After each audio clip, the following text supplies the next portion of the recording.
మామూలుగా దెయ్యం అంటే ఏంటి? రాత్రిపూట చిన్న చిన్న సౌండ్స్ చేస్తుంది. లైట్స్ ఆన్ ఆఫ్ చేస్తుంది.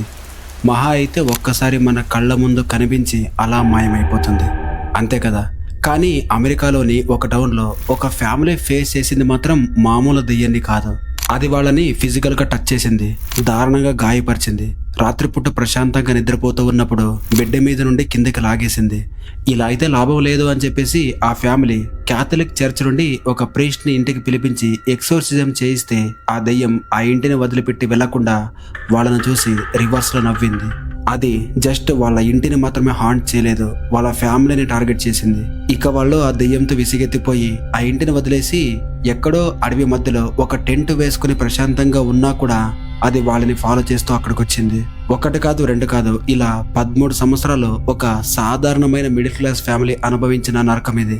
అమెరికా హిస్టరీలోనే అత్యంత భయంకరమైన రియల్ పారానార్మల్ కేసెస్ లో ఇది కూడా ఒకటి. దీని పేరే ది స్మర్ల్ హంటింగ్.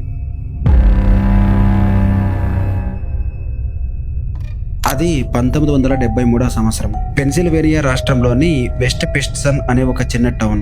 అక్కడ జాక్ స్మర్ల్ అనే వ్యక్తి తన భార్య జానెట్ వాళ్ళ 4 పిల్లలతో కలిసి ఒక డూప్లెక్స్ హౌస్ కి షిఫ్ట్ అయ్యాడు. వాళ్ళది చాలా సాధారణమైన మిడిల్ క్లాస్ ఫ్యామిలీ. వాళ్ళ లైఫ్ లో ఎటువంటి డ్రామా లేదు. వాళ్ళకి దెయ్యాలంటే అస్సలు ఇంట్రెస్ట్ లేదు.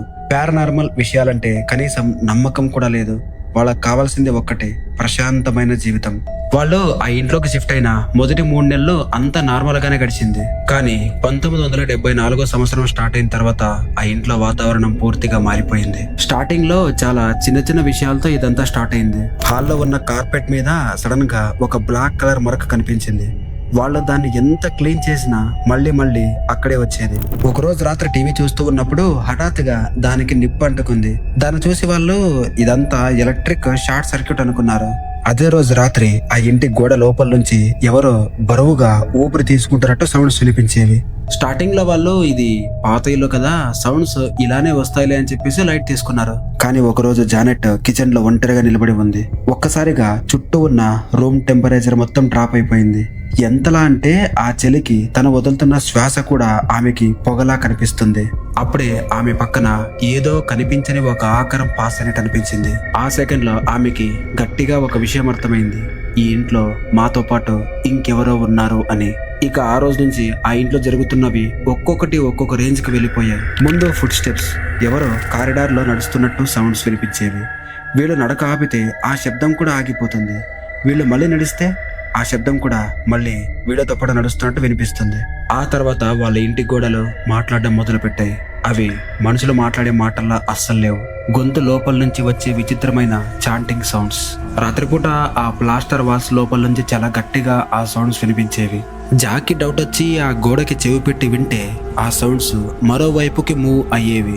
అంటే వీడు మా మాటలు వింటున్నాడు అని వాటికి క్లియర్ గా తెలిసినట్టు ప్రవర్తించేవి. అలా కొద్ది రోజుల తర్వాత వాళ్ళ బెడ్రూమ్ లో ఒక ఆడ మనిషి కనిపించడం మొదలైంది. ఒక నల్లటి పొడవాటి డ్రెస్ వేసుకుని రూమ్ కార్నర్ లో నిలబడి ఉండేది. కొన్నిసార్లు వాళ్ళ బెడ్ దగ్గర, కొన్నిసార్లు వాళ్ళ డోర్ దగ్గర. ఆమె ఎప్పుడూ మాట్లాడేది కాదు, కనీసం కదిలేదు కూడా కాదు. అక్కడే చూస్తూ నిలబడేది. కొద్దిసేపటి తర్వాత ఎవరికీ కనపడకుండా మాయమైపోయేది. ఇక పిల్లల పరిస్థితి అయితే చాలా దారుణం. వాళ్ళు రాత్రిపూట సడన్ గా కేకలు వేస్తూ లేచేవాళ్ళు. అక్కడ ఎవరో ఉన్నారు అని వేలు పెట్టి చూపించేవాళ్ళు.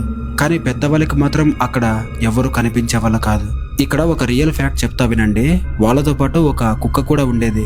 ఆ కంటికి కనిపించని అదృశ్య శక్తి ఆ కుక్కని కూడా గాల్లోకి లేపి గోడకేసి కొట్టిందట. ఇక్కడ నిజం చెప్పాలంటే ఆ ఇంట్లో ఆ దెయ్యానికి మెయిన్ టార్గెట్ ఎవరంటే జాక్. ఒకరోజు రాత్రి జాక్ కి సడన్ గా మెలకు వచ్చింది. తన బాడీ ఇంచు కూడా కదలట్లేదు. అతను పూర్తిగా ప్యారలైజ్ అయిపోయాడు. తన చెస్ట్ మీద ఏదో భారీ బరువు పెట్టినట్టు కనీసం గాలి కూడా పీల్చుకోలేకపోయాడు.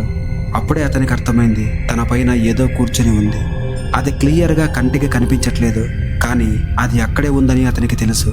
చాలా కోల్డ్ గా, వైలెంట్ గా తననే చూస్తున్నట్టు అనిపించింది.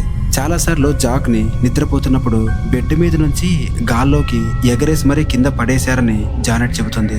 ఇక్కడ భయంకరమైన విషయం ఏంటంటే ఈ అటాక్స్ అన్ని ఏదో ర్యాండమ్ గా జరగలేదు. క్రిస్మస్, లెంట్, హాలిడేస్ ఇలాంటి క్రిస్టియన్ రిలీజియస్ ఫెస్టివల్స్ వచ్చినప్పుడు ఆ ఇంట్లోని యాక్టివిటీ మరింత వైలెంట్ గా మారేది. వాళ్ళు ప్రేయర్స్ చేస్తుంటే గోడ మీద 3 సార్లు డమ్ డమ్ అని కొట్టినట్లు సౌండ్స్ వచ్చేవి. అంటే ఆ కనిపించని ఎంటిటీ దేవుడికి, రిలీజియస్ యాక్టివిటీకి బాగా రియాక్ట్ అవుతుందన్నమాట. ఇక వాళ్ళు ఆ ఇంట్లో 13 సంవత్సరాలు నరకం అనుభవించిన తర్వాత వాళ్ళు ఈ ఇష్యూని పబ్లిక్ ముందుకు తీసుకొచ్చారు. అప్పుడు ఈ కేసు ఎవరి దగ్గరికి వెళ్ళిందో తెలుసా? ప్రపంచంలోనే మోస్ట్ ఫేమస్ పారానార్మల్ ఇన్వెస్టిగేటర్స్ అయిన ఎడ్ అండ్ లోరెన్ వారన్. అవును, కాంజరింగ్ సినిమాలో మనం చూసాం కదా, వాళ్ళే. లోరెన్ వారెన్ ఆ ఇంటి దగ్గరకు వచ్చి కనీసం డోర్ లోపలికి వెళ్ళకముందే ఒక మాట చెప్పిందట. ఈ ఇల్లు హాంటెడ్ కాదు, ఆక్యుపైడ్. అంటే ఏదో ఒక శక్తి ఈ ఇంటిని కంట్రోల్లో పెట్టుకుని అక్కడే యాక్టివ్గా జీవిస్తున్నట్టుంది. వాళ్ళు ఆ ఫ్యామిలీ మెంబర్స్ ని సపరేట్ గా ఇంటర్వ్యూ చేశారు. జానెట్ ఇన్నేళ్లుగా రాసుకున్న తన డైరీని చూశారు. అందులో వందల కొద్ది ఎంట్రీస్. ఏ డేట్కి, ఏ టైంకి జరిగింది, ఎవరికి గాయాలయ్యాయి, ఎలాంటి వాయిసెస్ వినిపించాయి, ఎలా అటాక్స్ జరిగాయి, అన్నీ పక్కాగా డాక్యుమెంట్ చేసి ఉన్నాయి. చివరికి లోరెన్ వారెన్ చెప్పిన మాట ఒక్కటే, ఇది గోస్ట్ కాదు, డీమన్, అంటే ఒక రాక్షస శక్తి. అది ఒకటి కాదు, దానికి తోడు అక్కడ మల్టిపుల్ ఎంటిటీస్ ఉన్నాయి అని చెప్పింది. ఆ ఇంట్లోకి వారెన్స్ ఎంటర్ అయ్యాక సిచ్యువేషన్ మొత్తం అవుట్ ఆఫ్ కంట్రోల్ అయిపోయింది. ఆ దయ్యానికి ఇంకా కోపం వచ్చింది. జానెట్ బాడీ మీద లోతైన గాయాలు కనిపించేవి. ఏదో జంతువు గీకినట్టు 3 ప్యారలల్ క్లా మార్క్స్. రాత్రి నిద్రపోయే ముందు అవి ఉండేవి కాదు, ఉదయం లేస్తే బాడీ మీద ఉండేవి. వాటికి సంబంధించిన ఫొటోస్ కూడా వాళ్ళు తీసుకున్నారు. ఇక ఆ ఇంట్లో ఒక విచిత్రమైన స్మెల్, సల్ఫర్ స్మెల్. సరిగ్గా చెప్పాలంటే కుళ్ళిపోయిన, చనిపోయిన జంతువు లాంటి ఒక భయంకరమైన దుర్వాసన. సెకండ్ల వ్యవధిలో రూమ్ మొత్తం ఫిల్ అయ్యేది. మళ్ళీ సెకండ్స్ లోనే ఆ వాసన మాయమైపోయేది. ఇంతలోనే ఆ కేసులో ది మోస్ట్ డిస్టర్బింగ్ ఇన్సిడెంట్ ఒకటి జరిగింది. జాక్ స్మర్ల్ స్వయంగా చెప్పిన దాని ప్రకారం ఒక ఇన్విజిబుల్ ఎంటిటీ అతనిపై సెక్సువల్ అసాల్ట్ చేసింది. ఇదేదో గాసిప్ కాదు, అఫీషియల్ గా కేస్ ఫైల్లో రికార్డ్ అయింది. క్యాథలిక్ డీమనాలజీ ప్రకారం ఇలాంటి ఎంటిటీస్ ని సక్యూబాస్ అంటారు. ఇది డీమన్ అటాక్స్ లోని అత్యంత డేంజరస్ ఫామ్ అని చెబుతారు. ఇక లాభం లేదు అనుకుని 1986లో ఫాదర్ రాబర్ట్ అనే ఒక ప్రీస్ట్ ని పిలిపించి ఆ ఇంట్లో ఫార్మల్ ఎక్సర్సిజం చేయించారు. హోలీ వాటర్, లాటిన్ ప్రేయర్స్ ఇవన్నీ చేయించారు. గంటల పాటు ఆ రిచువల్ జరిగింది. కానీ ఆ శక్తి ఎంత పవర్ఫుల్ అంటే ఆ రాత్రే అటాక్స్ మళ్ళీ స్టార్ట్ అయ్యాయి. ఎక్సర్సిజం ఫెయిల్ అయ్యింది. సమస్య ఇక్కడితో ఆగిపోలేదు. ఆ స్మర్ల్ ఫ్యామిలీ ఆ ఇంటిని వదిలేసి ఎక్కడికైనా దూరంగా వెళ్ళిపోవాలి అని డిసైడ్ అయ్యారు. అలా వాళ్ళు దూరం వెళ్ళి మౌంటైన్స్ కి క్యాంపింగ్ కి వెళ్ళారు. కనీసం ఇప్పుడైనా మాకు పీస్ దొరుకుతుందేమో అనుకున్నారు. అలా మొదటి రోజు ప్రశాంతంగా గడిచింది. కానీ రెండవ రాత్రి వాళ్ళ ఇంటి గోడల వెనకాల వినిపించిన అదే వాల్ చాంటింగ్ సౌండ్స్ ఇప్పుడు టెంట్ బయట నుండి వినిపించడం స్టార్ట్ అయింది. తర్వాత ఆ క్యాంప్ లో ఉన్న వేరే క్యాంపర్స్ కూడా ఆ ట్రీ లైన్ దగ్గర ఒక డార్క్ ఫిగర్ ని చూసినట్టు చెప్పారు. అంటే ఇప్పుడు అది ఆ ఇంటిని వదిలి వీళ్ళనే ఫాలో చేస్తూ ఇక్కడికి వచ్చింది. ఈ ఇన్సిడెంట్ తర్వాత జానెట్ పూర్తిగా మెంటల్ గా బ్రేక్ డౌన్ అయిపోయింది. ఆమె కన్నీళ్లతో చెప్పిన మాట ఒకటే, నన్ను దేవుడు వదిలేశాడేమో అని. ఎప్పుడైతే ఈ కేసు పబ్లిక్ కి వెళ్ళిందో మీడియా, టీవీ క్రూస్, ప్రీస్ట్స్ అందరూ ఆ ఇంటి దగ్గర క్యూ కట్టారు.